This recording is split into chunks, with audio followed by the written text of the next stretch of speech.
Bismillahirrahmanirrahim. Assalamualaikum warahmatullahi wabarakatuh.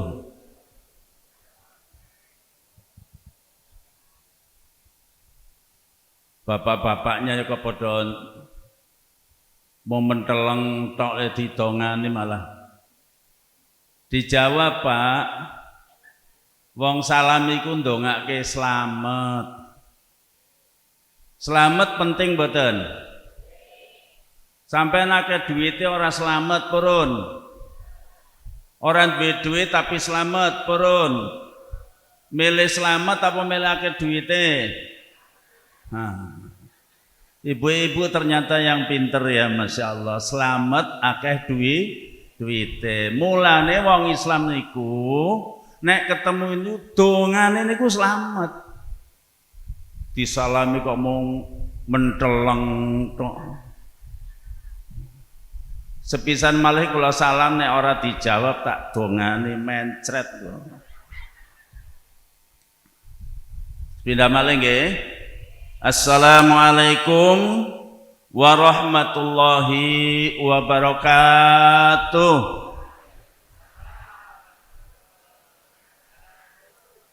Alhamdulillah, muga-muga sing jawab salam dipanjangke umure, dimurahke rezekine, diberkati anak putune, ndang gampang munggah kajine, sing lanang tambah bojone, lha kok sing ribut ibu-ibu gimana sing aku ndongake bapake kok. Alhamdulillah. Alhamdulillah wassalatu wassalamu ala Rasulillah wa ala alihi wa sahbihi wa man tabi'ahum bi ihsanin ila yaumil qiyamah. Masya Allahu kan wa ma lam yasha lam yakun, la haula wa la quwata illa billah. Amma ba'd. Yang saya hormati, yang saya cintai imam kita Ustadz Yasallah Mansur, mudah-mudahan beliau dikuatkan, senantiasa dibimbing oleh Allah agar bisa membimbing dan memimpin kita pada jalan yang benar yang mendapatkan ridha Allah SWT. Amin. Yang saya hormati para teman-teman, para asatidz, para ulama yang dimuliakan Allah, wabil khusus Bapak Kepala Desa, mudah-mudahan Bapak diberikan kekuatan dalam memimpin desa ini menjadi desa yang makmur, teladan, khususnya diberkati Allah. Amin. Kuncinya satu, Pak, direwangi nenuwun. Selain program, donga kali Gusti Allah. Bapak yang mewakili Muspika, mudah-mudahan dari Bapak dan Ramil yang mewakili Bapak Babinsa, kemudian Bapak Binmas yang mewakili Kapolsek. Saya senang, Pak, kalau lihat tentara polisi gagah-gagah begini, Masya Allah. Mudah-mudahan dirahmati Allah. Amin. Dan semuanya saja tidak saya sebut satu persatu. Mudah-mudahan semuanya kita dapat rahmat Allah SWT. Ucapan yang terbaik sebagai mukadimah yang harus kita baca dan kita perbanyak adalah ucapan hamdalah. Alhamdulillahirabbil. Syukur kita kepada Allah sehingga kita mengucapkan kalimat hamdalah yang ngelingake dateng kula panjenengan sami. Sebab ucapan atau kalimat hamdalah iku tegese artine alhamdulillah utawi sekaing puji iku kagungane Gusti Allah. Itu artinya seluruh kebaikan, seluruh keutamaan, kemuliaan, pangkat, jabatan, harta, sehat walafiat, dan termasuk kita diberikan negeri yang panjang apinjung, Gemaripah loh jinawi yang disebut Indonesia. Ini adalah anugerah dari Allah Subhanahu.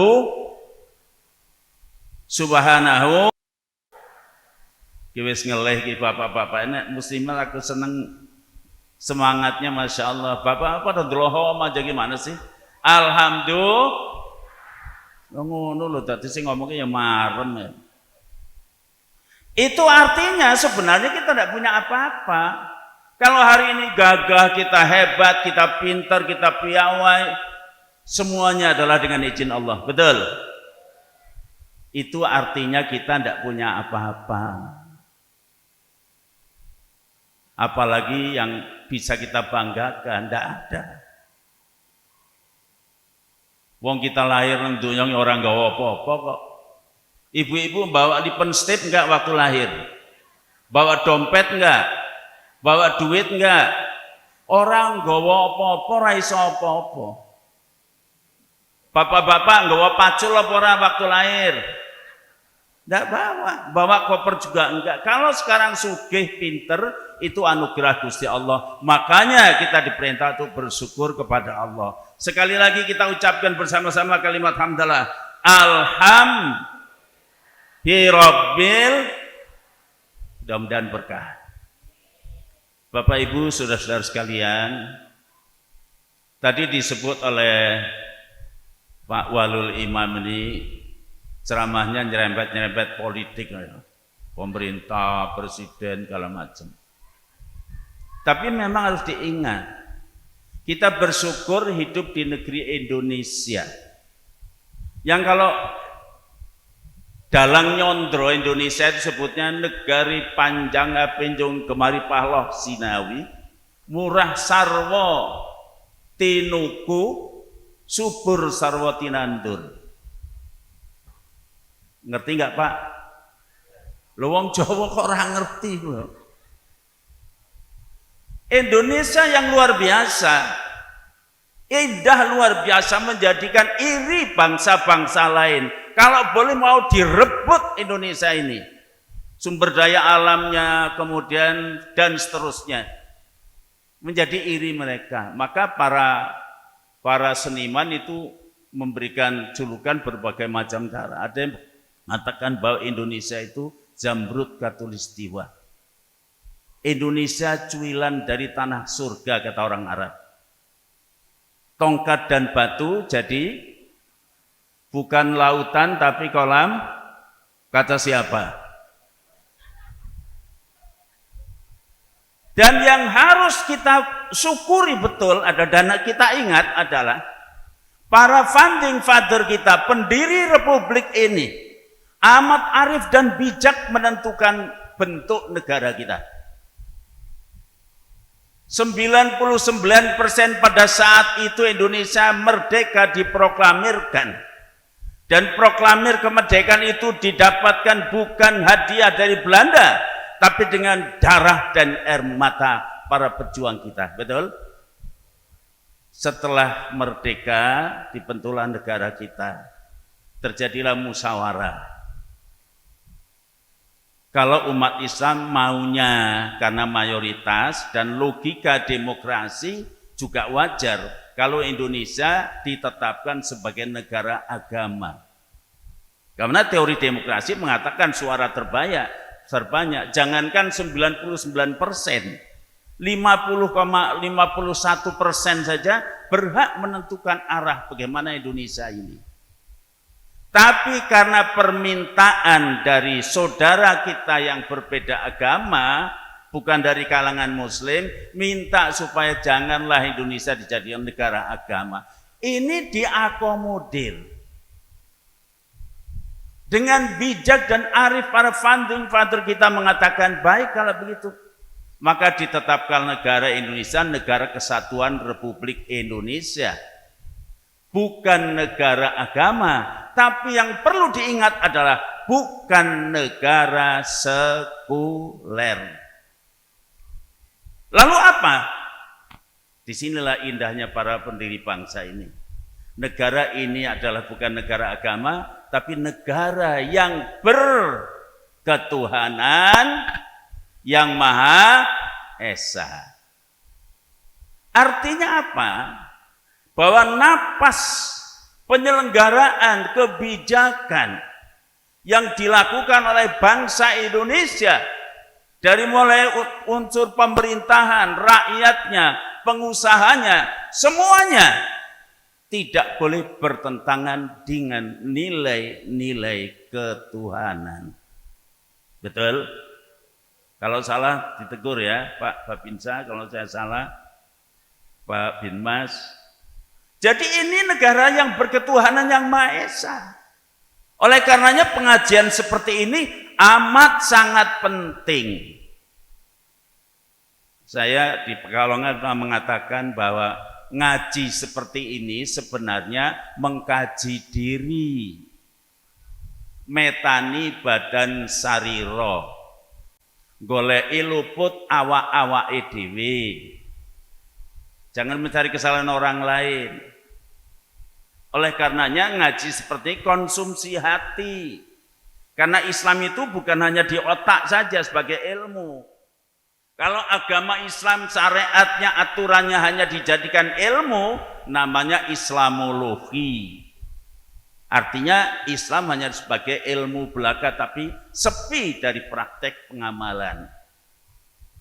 Tapi kalau konsumsinya hati, dibacakan ayat-ayat suci Al-Quran, disampaikan keteladanan Nabi, kemudian mauidhatil hasanah sampai ke hati, goleki luput elek awake dhewe.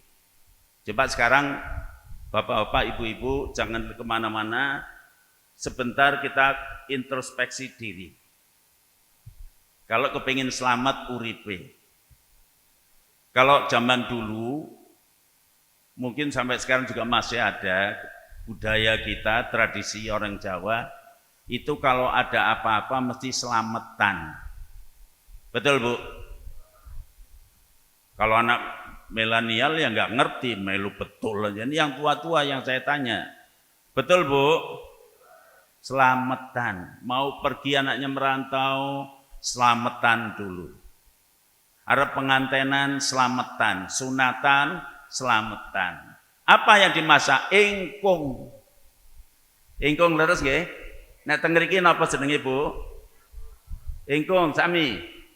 Ayam jago sing gede disembelih, dibelek wetenge mriki, dibuka, lehernya dimasukkan ke dalam. Ternyata upaya kepengen selamat ndonga kali Gusti Allah niku ana ngemu suraos adanya ingkung. Dibuka dadanya artinya kita ini dadi menungso yang terbuka untuk menerima kebenaran. Bagaimana kita menerima kebenaran kalau nggak ngaji?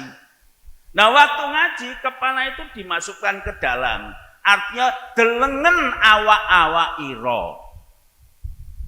Ayo jajal. Biasanya kalau ngitung duit seneng mboten? Ngitungi bondo, bandane tanggane semangat. Tapi ngitung-ngitung kesalahan diri itu kadang-kadang terlupakan. Betul?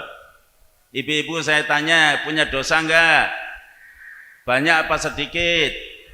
Dosa sama suaminya tiap hari apa? Tiap hari. Bapak-bapak punya dosa enggak? Banyak apa sedikit? Punya utang enggak? Wis dibayar urung? Nah, konangan nih. Senengane ngutang susah bayar. Ini yang harus kita cari dalam pengajian seperti ini. Apalagi sekarang ini kita mengalami zaman, kalau anak sekolah mengatakan transformasi, terjadinya perubahan-perubahan di semua lini kehidupan. Dengan ditopang adanya high-tech atau khususnya adalah alat komunikasi. Yaitu adanya internet, HP, akeh wong edan ya lho HP, guyu dhewe. Karo mlaku karo cengengesan, ngomong-ngomong dhewe, sing diomong kuwi wong nang ndi enggak ada. Nek zaman tahun tok 70 kaya sampean saiki wis pol edian kae wong. Ayu-ayu kok gendeng. Karena ini teknologi. Terjadi perubahan di semua lini kehidupan sosial, budaya, ekonomi, politik. Kita lihat perubahan dunia luar biasa. Peta politik dunia berubah, peta ekonomi dunia berubah, peta demografi keagamaan pun berubah.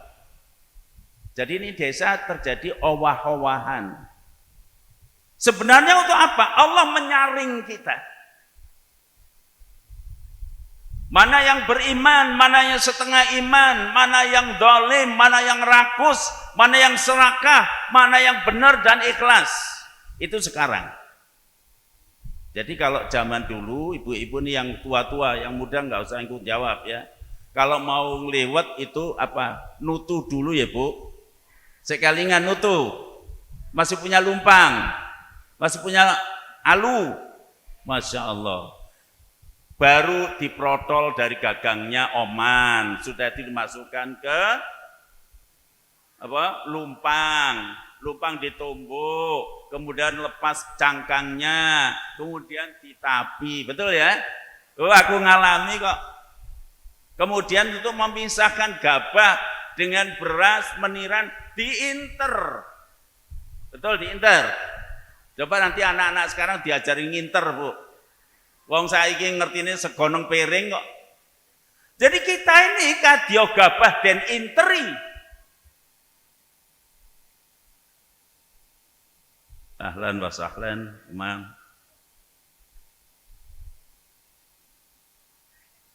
Kami lanjutkan Imam nih. Lagi ngomong Jawa nih.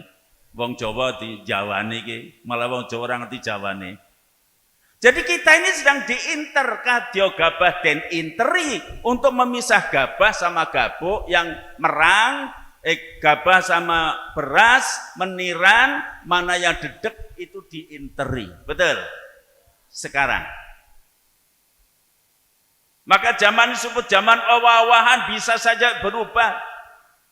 Baginda Nabi pernah mengatakan badiru bila amali sholihah fasatakunu fitanun kakita'il lailil mudlim yusbihu rajulun mu'minan wa yumsi kafiran wa yumsi mu'minan wa yusbihu kafiran yabi'u qaumun dinahum bi'aradi minad dunya.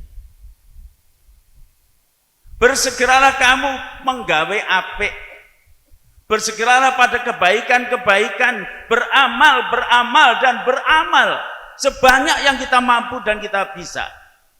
Kenapa? Nanti akan bakal tumeka satu keadaan terjadinya fitnah, munculnya fitnah. Fitnah itu ujian datang kepada kita sehingga orang pada saat itu pagi dalam keadaan mukmin, sore berubah menjadi kafir.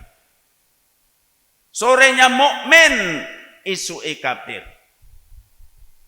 Kenapa? Itu adalah satu kaum yang dia gadaikan agama untuk mendapatkan dunia. Dunia sekarang ini jadi nomor satu. Bahkan ada orang yang mengindikasikan menjadi berhala baru. Sebab dunia seolah-olah menjadi satu-satunya sumber segala kebahagiaan ada di uang. Bahkan menjadi parameter. Di Indonesia walaupun Pancasila masih utuh, sila pertama adalah ketuhanan yang Maha Esa, tapi prakteknya keuangan yang Maha Kuasa. Ibu golek mantu sing akeh duwite apa sing melarat?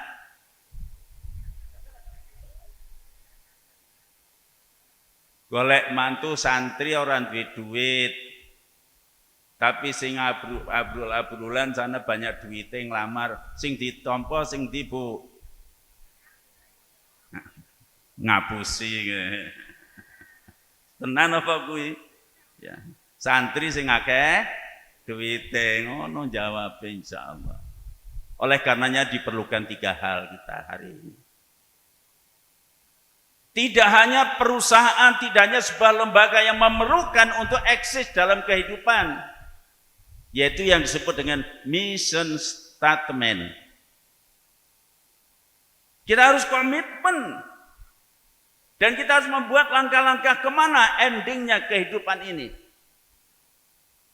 Jadi mesti jelas hidup ini mau kemana langkah hidup kita ini, harus bagaimana kita dan sebagainya. Kalau kita sebagai umat Islam, itu pun dasar yang mendasari kehidupan kita itu apa. Terus apa yang harus kita lakukan? Kemana tujuannya? Ini penting. Sebagai umat Islam jelas, karena kita punya pegangan yang diwasiatkan Rasul. Taraktu fikum amrain lan tadilu ma tamassaktum bihima kitaballah wa sunnatan nabihi. Dua qala yang diwasiatkan Rasul. Qala Allah wa qala Rasul. Al-Qur'an dan sunnah Nabi. Beliau wasiat tidak meninggalkan harta, tidak meninggalkan yang lain kecuali dua ini yang beliau tinggalkan, wariskan. Senajan sedina lindu sedina kaping 7 gondelono waton, kata orang tua dulu. Waton itu napa nggih, Pak? Waton, masih ada waton enggak sih? Waton itu agak amben gitu loh, yang keker itu. Itu waton. Ustadz ini orang jadul ya. Ngomongnya zaman dulu melulu. Jadi orang tua dulu mengatakan najan sedina lindu kaping 7 gondelono waton, cokoten waton. Ternyata itu ngemu suraos. Walaupun gonjang-ganjingnya dunia, pemikiran manusia, gejolak hawa nafsu, pegang teguh waton. Waton itu waktasimu bihablillahi jami'a. Yaitu dua isinya. Pertama kalimat thayyibah la ilaha illallah. Yang kedua waktasimu bihablillahi jami'a wala tafarraqu. Ini ajaran para nabi. Baca surat Al-Anbiya ayat 25. Allah berfirman, a'udzubillahi minasyaitonirrajim. Wa ma arsalna min qablika mir rasulin illa nuhi ilahi annahu la ilaha illa ana fa'budun. Tidak kami mengutus orang sebelum engkau Muhammad dari kalangan rasul kecuali kami wahyukan kepadanya bahwa sesungguhnya tidak ada Tuhan selain aku, kata Allah. Selain Allah. Ini satu. Jadi para nabi sebelum Nabi Muhammad ajarannya sama, yaitu kalimat thayyibah la ilaha. Coba kita baca sama-sama kalimat thayyibah ini, zikir kita.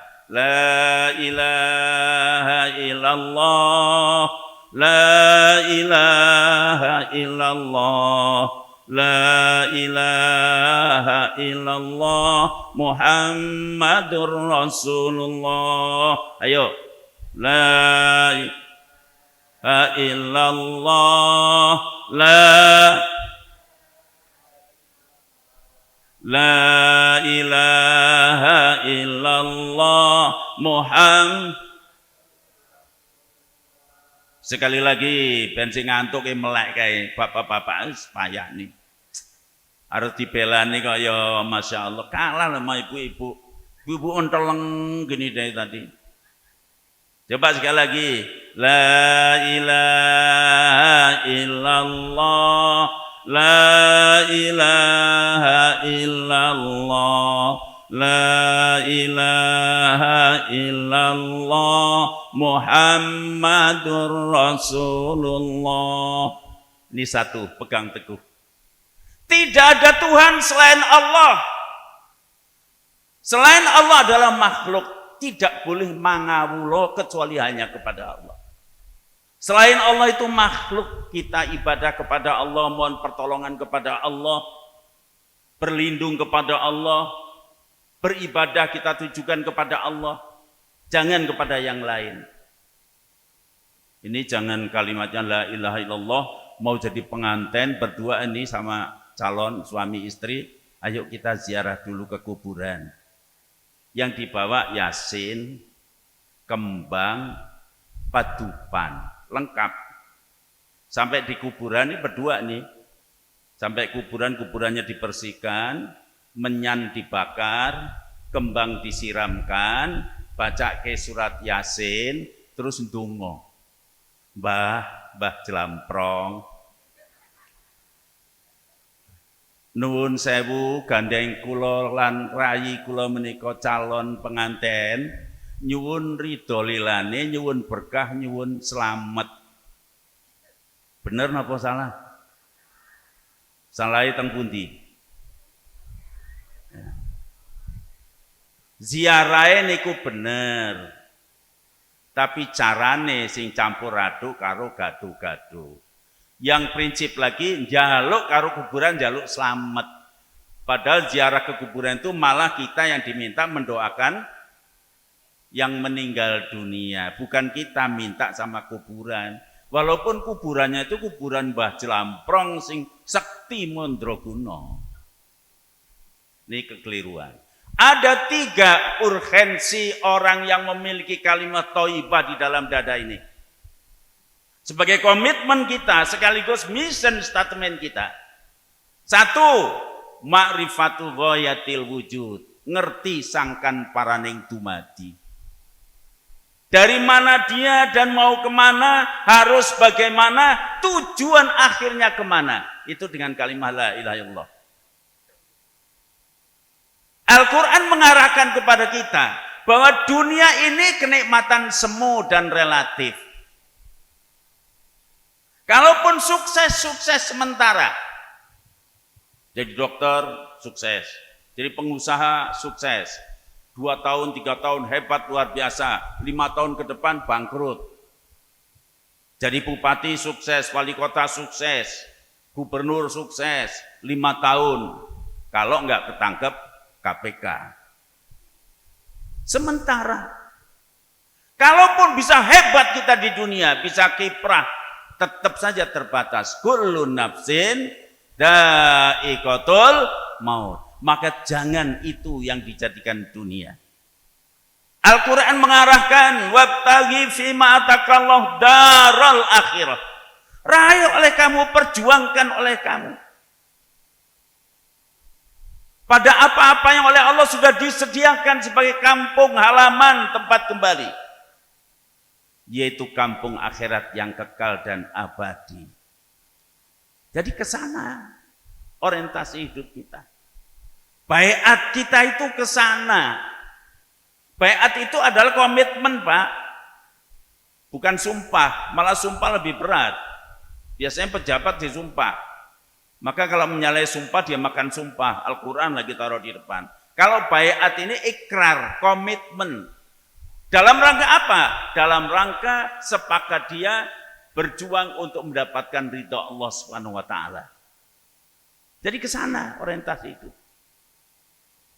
Wala tansa nasibaka minad dunya, jangan kamu lupakan nasibmu di dunia. Wa ahsin kama ahsanallahu ilaik, kama ahsanallah. Dan berbuat baiklah, beramal dan beramal kebaikan itu. Jadi intinya hidup ini Masya Allah berbuat baik, tujuannya jelas. Dunia silakan, boleh menikmati kekayaan, boleh usaha, boleh segala macam. Dunia ini diperuntukkan untuk manusia, tapi jangan dijadikan dunia sebagai the ultimate goal, jadi sasaran utama. Sebab kalau dunia jadi sasaran utamanya, yang muncul adalah keserakahan. Apalagi kalau dunia dipegang oleh orang yang lupa kepada Allah Subhanahu wa taala.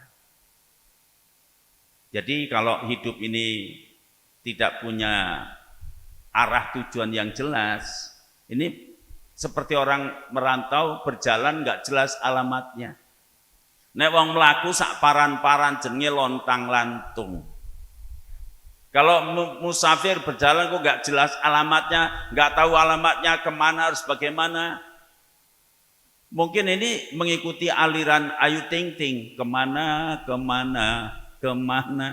mau kemana nggak jelas.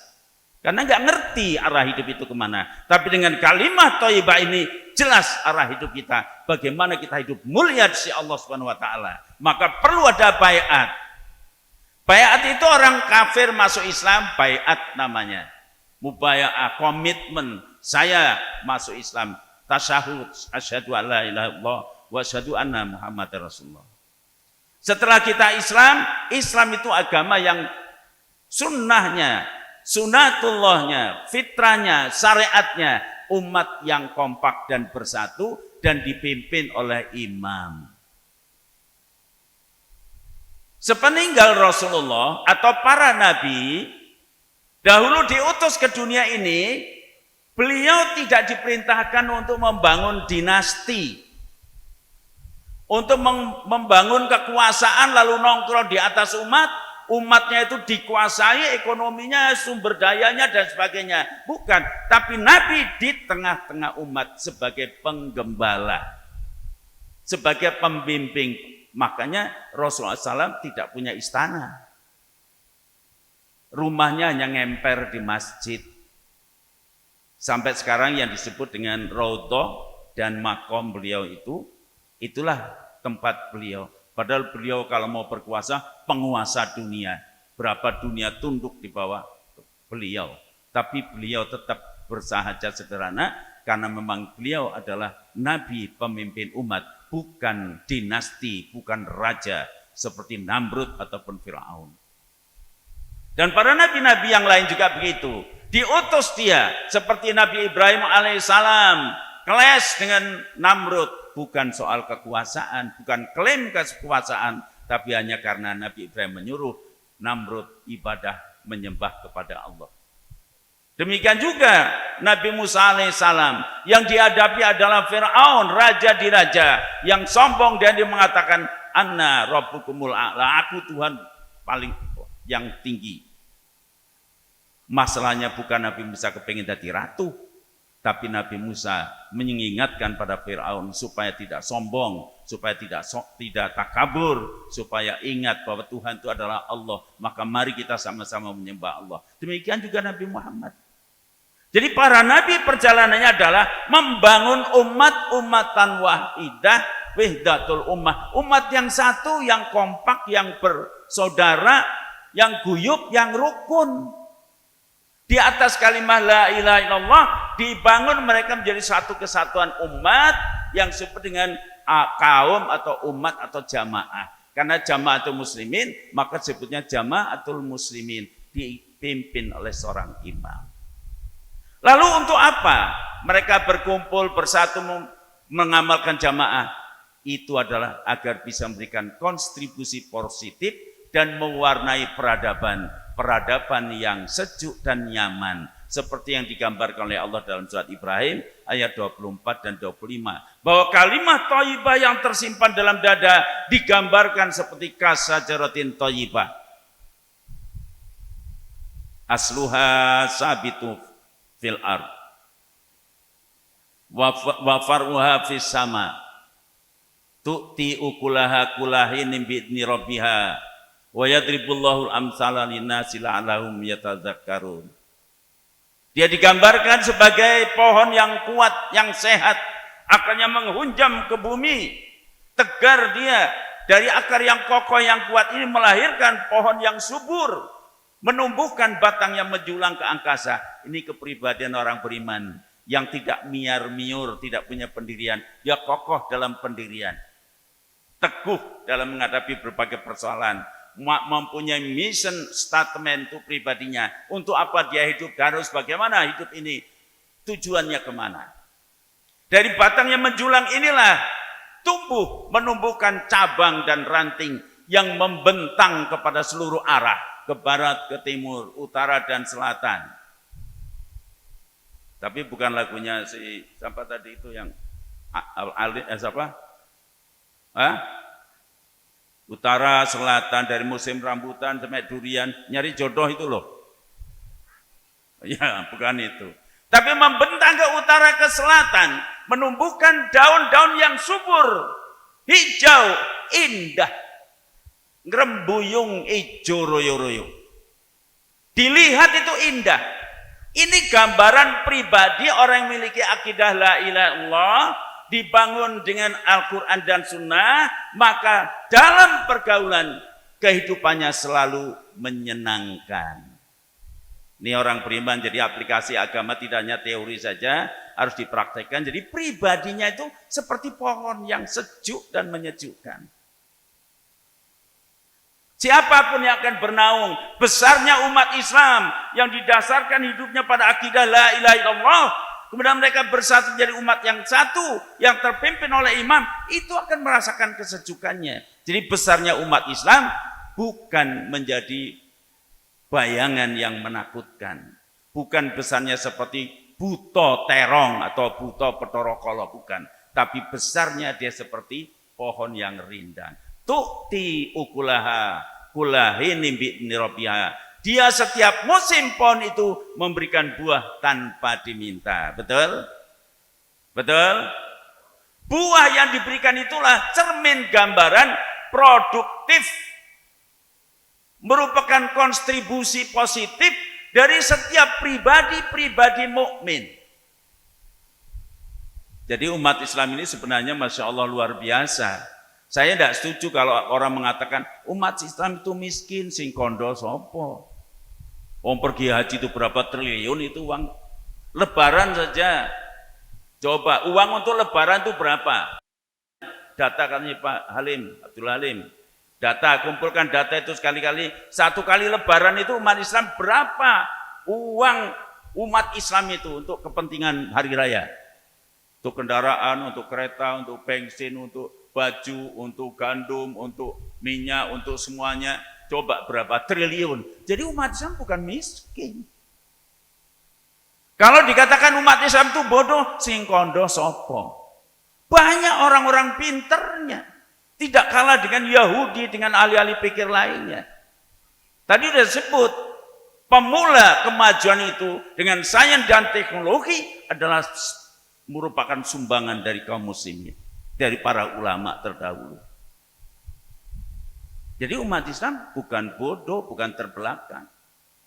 Masalahnya adalah umat ini, umat Islam yang terbentang dari Maroko sampai Maroke, sebenarnya satu yang tidak dilakukan, yaitu kompak dan bersatu. Betul? Betul? Masya Allah.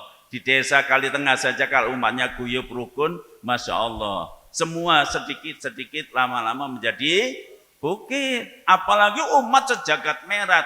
Berapa miliar umat Islam di dunia ini. Kalau kompak dan bersatu. Kalau umat Islam itu bersatu seluruh Indonesia, zakatnya saja berapa, infaknya saja berapa kalau kumpul. Kalau mereka itu bersatu. Mau buat apa yang namanya perguruan tinggi, universitas yang hebat, bisa umat Islam.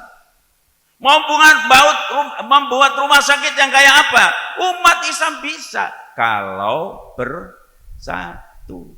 Bersatu itu berjamaah, kalau terpimpin.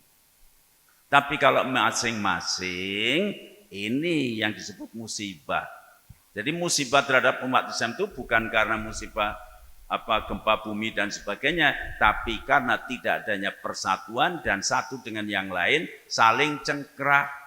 Kadang-kadang urusan fikih saja ribut, sana tahlil sini tidak ribut, sana kunut sini nggak kunut, umpamanya ribut dan seterusnya. Masalah-masalah yang kecil-kecil furu ia dijadikan masalah. Podo karo rebutan pepesan kosong. Ini yang perlu kita evaluasi. Insya Allah Indonesia akan berkah kalau umat Islamnya itu bersatu kompak dan beriman serta bertakwa kepada Allah seperti yang dipastikan oleh Allah dalam surat Al-A'raf. Walau anna ahlal qura amanu wattaqau lafatahna alaihim barakatim minas sama'i wal ard walakin kadzabu fa akhadnahum bima kanu yaksibun. Sekiranya penduduk negeri itu beriman dan bertakwa, senang ngaji, amal, guyub rukun, mereka kompak dan bersatu. Perbedaan-perbedaan itu tidak jadikan tanajuk, tafaruk, tapi justru menjadi kekayaan, hajana, keilmuan kita. Guyub, gotong royong, Masya Allah, nikmat luar biasa. Maka Allah akan bukakan pintu berkah dari langit. Ini janji Allah. Syaratnya cuma dua kata saja, iman dan takwa. Akan dibukakan pintu berkah dari langit dan muncul dari bumi. Negeri yang panjang Apenjung Gemari Paloh Cinawi, Indonesia ini, kalau kita naik pesawat mau landing itu lihat hijau royo-royo. Luar biasa. Tapi sayang, begitu turun di dalam sini mung jengkol karo kecapi. Jambu kluthuk ya rawuh. Arep mangan jeruk impor. Mangan tempe impor, kedelainya dari Amerika. Mangan super mie, makan mie impor, gandumnya dari luar negeri. Uyah Pak, di tengah-tengah segoro lautan Indonesia ini, negeri yang 75% itu laut, itu impor dari Australia, dari New Zealand. Ini yang perlu dikoreksi. Dosa siapa? Dosa kita. Mungkin kehilangan berkah karena kita lupa pada agama kita.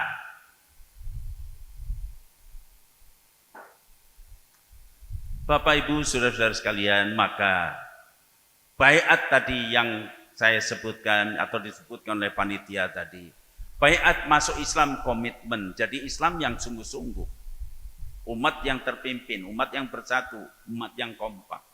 Sesudah Muslim, ketika Rasulullah sudah meninggal dunia, maka para sahabat itu kemudian mengangkat Abu Bakar sebagai penerus kepemimpinan Nabi. Nabi nggak bisa diganti oleh siapapun, karena Nabi itu Allah yang menunjuk, yang mengutus.